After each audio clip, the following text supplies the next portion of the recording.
Takže ja vás vítam pri dnešnom Slota spravodajstve. Dneska si prečítame článok, ktorý je tiež veľkou náhodou z denníku SME. Takže, prejdeme k samotnému článku. Dneska je 14.5., ak sa nemýlim. Takže prokuratúra a polícia sa sporia, kto pustil Slotu. Prokuratúra sa bráni tvrdeniu, že bývalému predsedovi SNS pomohol celý jej človek.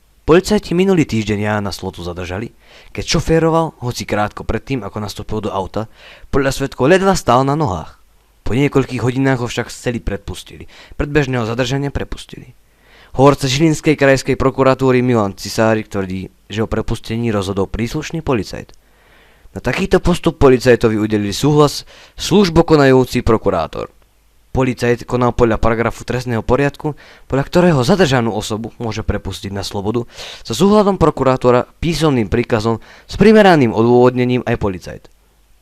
Na ten istý paragraf sa odvolala aj hovorkyňa policajného prezidia Andrea Tobiášová. Polícia však trvá na tom, že Slotu prepustili na príkaz prokurátora.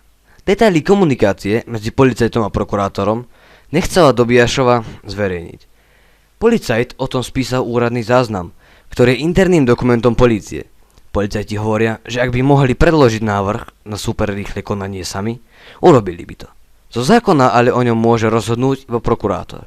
Znamenalo by to, že Slotov prípad by bol vyriešený do 48 hodín.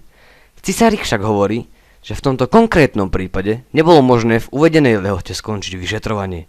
Dôvody nepovedal. Cez víkend len v hlavnom meste informovali policajti o 4 vodičoch, ktorých prípady riešia v superrýchlom konaní. Tiež sú obvinení z ohrozovania pod vplyvom návykovej látky. Na rozdiel od Slotu sa dýchovej skúške podrobili. On odmietnul aj krvnú skúšku a podľa zákona sa na hľadí, ako keby šoféroval opitý. Takže to bol dnešný článok z denníka SME, ktorý sa týka nášho veľmi známeho Jána Slotu. Takže ja sa s vami lúčim a vidíme sa pri ďalšom spravodajstve.